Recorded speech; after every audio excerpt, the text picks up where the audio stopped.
जी students, आज हम बात करेंगे द एयर पैसेज वे के बारे में। ठीक है जी। अब जैसे कि आपको पता है कि हम जो सांस लेते हैं, ठीक है, जिसे हम क्या कहते हैं, ऑक्सीजन। ये ऑक्सीजन जो है हमारे पास, ये हमारे नोज से, ठीक है जी, नाक से इंटर होती है, ठीक है जी।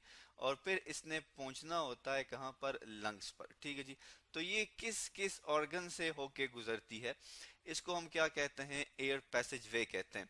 और इसमें हमारे पास फिर इसी लंग से, ठीक है जी, दोबारा वापस हम ये कहते हैं कि नोज के थ्रू हम क्या करते हैं, रिमूव कर देते हैं किस चीज को, कार्बन डाइऑक्साइड को, ठीक है जी। तो ये हम यहाँ पर लिख लेते हैं। तो ये कंप्लीट जो हमारे पास क्या है, ये एयर जो है जो कि हमारे बॉडी में जाती है और फिर बाहर निकल जाती है, ये किस ऑर्गन से गुजरती है, उसे हम कहते हैं एयर पैसेज वे। अब हम एक डायग्राम की मदद से इसको समझ लेते हैं कि हमारे पास कौन कौन से ऑर्गन्स जो हैं वो इसमें मौजूद हैं। अब अपनी स्क्रीन पे देख सकते हैं, हमारे पास एक डायग्राम है जिसमें एक ह्यूमन, एक ऑर्गेनिज्म है, जिसकी बॉडी के थ्रू हम समझेंगे कि एयर पैसेज वे में हमारे पास कौन कौन से ऑर्गन हैं। तो सबसे पहले आपको पता है हमारे पास जी मौजूद होती है नेजल कैविटी। और ये नेजल कैविटी जी हमारे पास कहाँ पे मौजूद है, ये जी हमारे पास मौजूद है नोज में, ठीक है जी। इस रीजन को हम क्या कहते हैं, नेजल कैविटी कहते हैं। नेजल कैविटी में हमारे पास मौजूद होते हैं हेयर्स, ठीक है जी, हम यहाँ लिख लेते हैं दैट इज हेयर, ठीक है। और प्लस हमारे पास मौजूद होते हैं म्यूकस सेल, ठीक है जी, दैट इज म्यूकस सेल। तो ये म्यूकस सेल और हेयर क्या करते हैं, हेयर बैक्टीरिया को ट्रैप करता है, ठीक है जी। और म्यूकस सेल हमारे पास क्या करते हैं, ये वो सेल्स हैं जो कि म्यूकस प्रोड्यूस करेंगे। इसके अलावा जो है हमारे पास, हम इस नेजल कैविटी को हम क्या कहते हैं, हमारे पास इसमें मौजूद होते हैं, बेसिकली ये जो आपको ओपनिंग नजर आ रही है, इसकी ओपनिंग को हम दो हिस्सों में डिवाइड करते हैं। एक को हम कहते हैं एक्सटर्नल नोस्ट्रियल, ठीक है जी, हम यहाँ पे लिख लेते हैं दैट इज एक्सटर्नल नोस्ट्रल्स, ठीक है जी। ये हमारे पास ये जो नाक की जो ओपनिंग आपको नजर आती है, ये हमारे पास क्या है, एक्सटर्नल है। और बिल्कुल यहाँ एंड पे, ठीक है जी, जहाँ कि हमने इसको लेबल कर दिया, ये हमारे पास होते हैं इंटरनल नोस्ट्रल्स, ठीक है जी, हम लिख लेते हैं यहाँ पे दैट इज इंटरनल नोस्ट्रल्स, ठीक है जी। तो ये जी हमारे पास ये हो गया। अब नेजल कैविटी जो है, जैसे कि आप देख सकते हैं यहाँ पर हमने नोस्ट्रल्स भी लिखे हुए हैं। तो अब कभी कभी ये होता है कि हम ओरल कैविटी को किस लिए मेंशन करते हैं, ये जी हम इसलिए मेंशन करते हैं कि हम मुंह के जरिए भी कुछ एयर को लेके जाते हैं अपनी लंग्स में। तो इस नेजल कैविटी से और ओरल कैविटी से जो हमारे पास एयर है, ये चली जाती है किस चीज में, फेरेंक्स में, ठीक है जी। फेरिंक्स में चली जाएगी। फिर फेरिंक्स जो है वो जब नीचे जाती है, हम इस तरह इस डायरेक्शन में जब हम जाते हैं, तो ये दो हिस्सों में डिवाइड हो जाती है, ठीक है जी। एक को हम कहते हैं लैरिंग्स, ठीक है जी। लैरिंग्स में हमारे पास मौजूद होता है वॉइस बॉक्स, ठीक है जी, हम यहाँ लिख लेते हैं दैट इज वॉइस बॉक्स। और इस वॉइस बॉक्स के अंदर हमारे पास मौजूद होते हैं एक स्ट्रक्चर जिसको हम कहते हैं वोकल कार्ड। जब हम सांस लेते हैं तो ये वोकल कार्ड यहाँ पर मौजूद होते हैं, ये वाइब्रेट करते हैं और साउंड की प्रोडक्शन होती है। इसी तरह जो है ये फेरिंक्स जो है, ये यहाँ पर हमारे पास, अगर हम इसको ड्रॉ करने की कोशिश करें तो ये डिवाइड हो जाता है एक दूसरे पार्ट में, ठीक है जी, एक दूसरी नली में, जिसको हम कहते हैं एसोफेगस, जो कि हम जिसे हम खुराक की नाली भी कहते हैं। दोबारा हम वापस आ जाते हैं रिस्पायरेटरी सिस्टम में, जिसमें हम लैरिंग्स तक पहुंच गए थे। लैरिंग्स के बाद हम हमारे पास जो ऑर्गन होता है उसे हम कहते हैं ट्रेकिया, ठीक है जी। ट्रेकिया को हम विंड पाइप भी कहते हैं, ठीक है जी, हम यहाँ पे लिख लेते हैं that is wind pipe. Wind pipe जो है क्यों कहते हैं, क्योंकि लैरिंग्स के बाद हमारे पास जो हवा है वो किस में जाती है, लंग्स में जाती है, किसके थ्रू, इस ट्रेकिया के थ्रू। तो इस ट्रेकिया में अगर आप देखें तो आपको यहाँ पर कुछ लाइंस नजर आ रही हैं, ठीक है जी, इस तरह करके।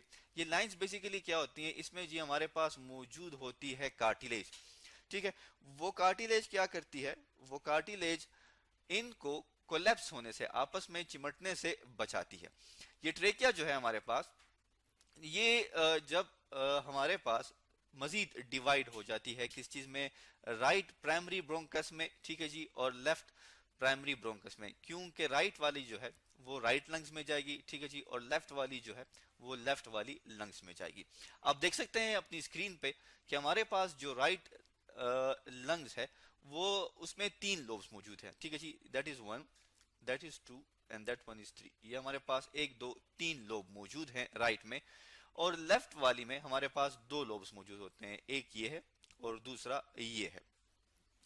तो लंग्स में जब ये हमारे पास इंटर हो जाते हैं तो हम क्या कहते हैं, हम ये कहते हैं कि ये ब्रोंकस जो है हमारे पास, ये डिवाइड हो जाएंगे। ठीक है जी, ऐसे करके हम इसको डिवाइड कर देते हैं।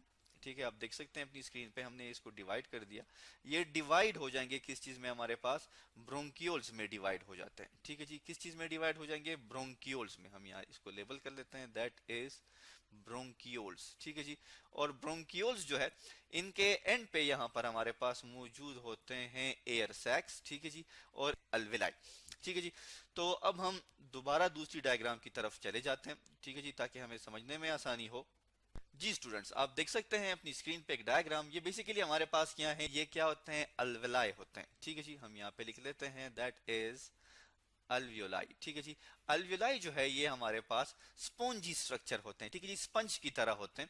और अगर हम इसका इंटरनल स्ट्रक्चर देखें तो आप देख सकते हैं ये हमारे पास क्या है, अल्वियोलर वॉल है। ठीक है जी, इस अल्वियोलाई की वॉल है और ये हमारे पास रिचली सप्लाइड होते हैं विद द ब्लड कैपिलरीज। ठीक है जी, मतलब कि अगर हम ड्रॉ करने की कोशिश करें तो इसके ऊपर ऐसे करके एक नेटवर्क सा बना होता है जिसमें हमारे पास कैपिलरीज मौजूद होती हैं, बिल्कुल ऐसे। ठीक है जी, ये हमने एक नेटवर्क सा ड्रॉ कर लिया जो कि क्या है, ब्लड लेके आता है लंग्स में। तो अब वो ब्लड जो कि लंग्स में आता है, जो कि ब्लड वेसल्स में हमारे पास इन ब्लड सेल्स के पास मौजूद है, वो क्या होता है, क्योंकि बॉडी में कार्बन डाइऑक्साइड प्रोड्यूस होती है तो वो कार्बन डाइऑक्साइड दे देता है किस चीज को, लंग्स को।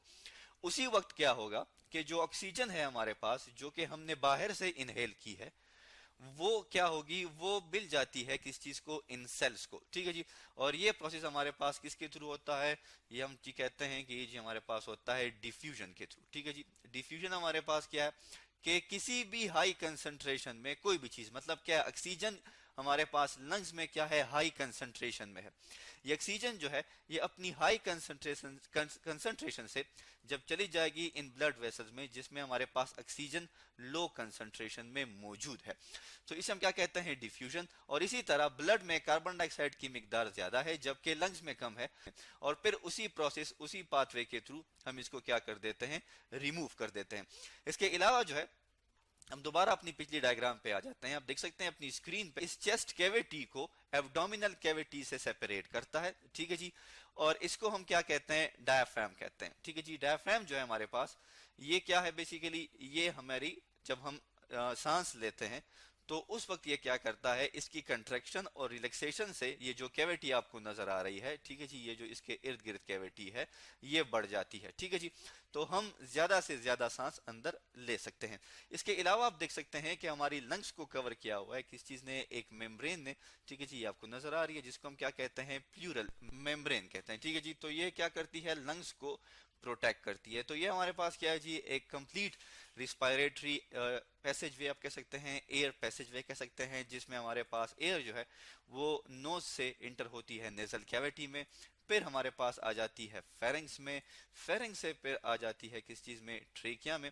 ठीक है जी, और हम ये भी कहते हैं कि फेरिंग्स में जो हमारे पास एयर आ रही है वो ओरल कैविटी से भी आ सकती है। इसके अलावा ट्रेकिया के बाद हम ये कहते हैं कि ट्रेकिया और फेरिंग्स को आपस में कनेक्ट किया है किस चीज ने, लैरिंग्स ने। ठीक है जी, और इसमें हमारे पास मौजूद होते हैं जिसको हम क्या कहते हैं, वॉइस बॉक्स कहते हैं। ठीक है जी, और वॉइस बॉक्स में हमारे पास जो है स्ट्रक्चर मौजूद होते हैं वोकल कार्ड, जो कि साउंड प्रोडक्शन में हेल्प करते हैं।